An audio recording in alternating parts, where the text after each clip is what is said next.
as I did. Time for a little wrap-up, because there are some essential parts of VIV Europe that I believe are relevant for all of you to know, or at least we would like to highlight them, because we are so proud. Why is that? 4 years ago, we all know, almost 4 years ago, what happened during VIV Europe. And that was the time when, on day 2, as a team, we all came together and thought, alright, what are we going to do in 4 years? When what has happened will of course not happen again. What are we going to do to make sure that people all over the world, in the most important regions for production and consumption, will get here, know how to get to Utrecht, and know that there is a reason, by all means, to be here in May, in the 3rd week this year. 4 years we worked on concepts, on ideas. We tested them in the market, among visitors first of all, because in the end, without them, there is no show. And then to get support from the exhibitors. And then what we noted, when we started the campaign with the roadshows in September last year, is that gradually, and very steadily now, the message of VIV Europe has landed in the key regions. I'm talking of course about Europe, where we expect a little over 50% of the visitors to come from. And then we have Russia, we have Africa, Asia, Middle East, Central America. As I mentioned, the most important production and consumption regions for animal protein.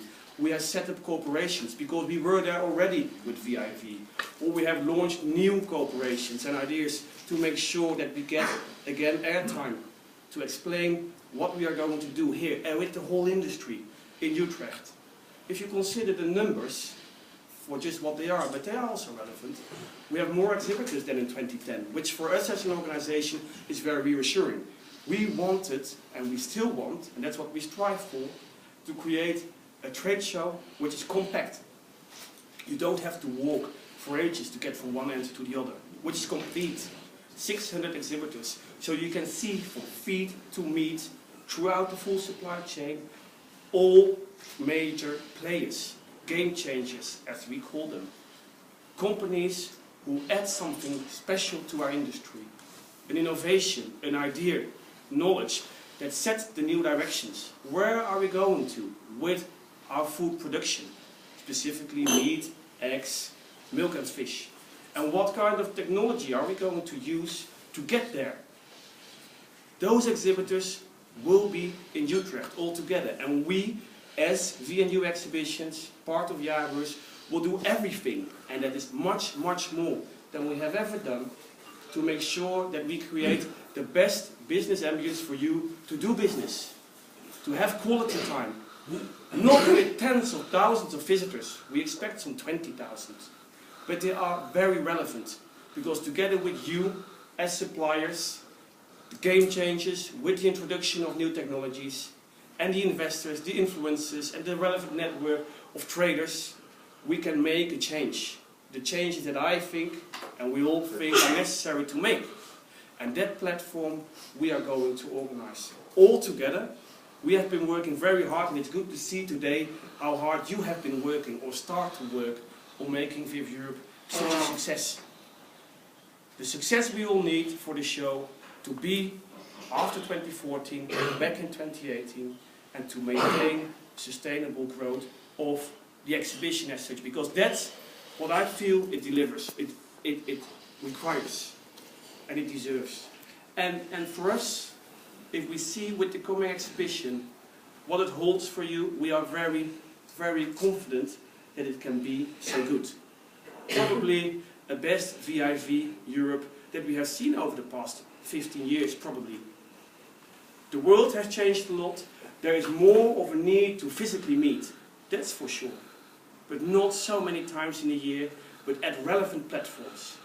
And we believe with this concept, compact, complete, for professionals only, we can set the directions for what a trade show could be for you.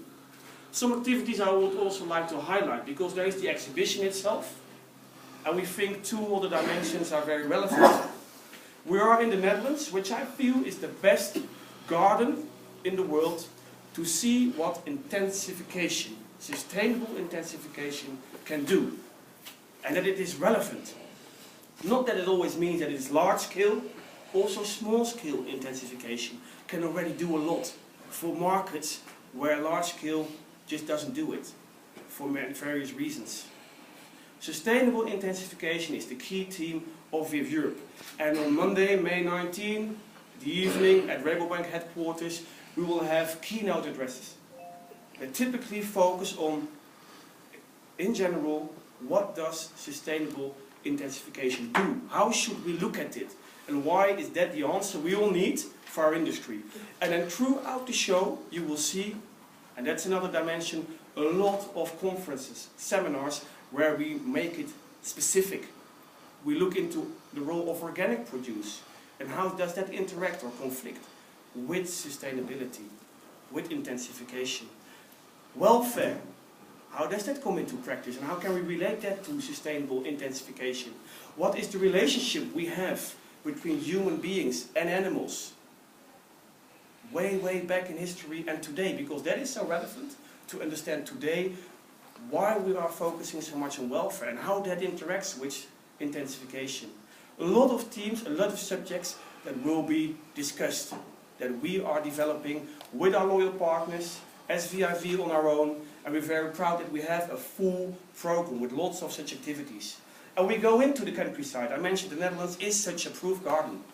So on the Monday, May 19, we will, together with Wheat Business, with their publications, World Poultry, Pig Programs, all about feed, go into the countryside and present a track where you can select and go and visit poultry farms, pig farms, a tour which is only focusing on feed or processing, slaughtering, to go to the best examples that we have in the Netherlands at such short distance to present to your relations. And I think that's very valuable. We have learned in the past from VIV China that we have significantly changed for the 2012 edition to fill one full week with lots of activities. Not only the exhibition, but also the knowledge part with the summit that we did over there and the field visits. And you will see a typical example, but much bigger here in the Netherlands. A few activities I would like to highlight as well, because we have delegations, as I said, from Africa, Asia, Middle East, Central America, from the key countries. Think of Thailand, think of Indonesia and Vietnam, China, Korea, India. We have delegations from Nigeria, from Northern Africa. Then you think of Egypt, Libya, Morocco, Algeria, Tunis. All of them will be coming. Russia, a big delegation. And Mexico, of course. And we would like to have special programs for them. So we will have a Russian afternoon where you can all learn from the new investment opportunities and the directions the government sets to invest in the country. Likewise, we have that for Africa, followed by an African trade dinner. So you can interact with decision makers from various African countries. We will have a cocktail specific for our Spanish-speaking relations. So they feel also more at home and you can interact with them. You all will get this overview, the press kit for the journalists of course, and we will send it to the exhibitors so you have the overview with all the activities in it. We are very proud. We have worked so hard with most of you as journalists, at least with your partners, to make a very strong program. And I would like you to spread that message, to talk to all your relations in the industry and explain them what we are going to do and how relevant it will be. Thank you for that. I think we have made a very strong step today to make that happen. We have confidence in the show, and together we will make something very special, very unique, and with a very fruitful future for all of us. Thank you.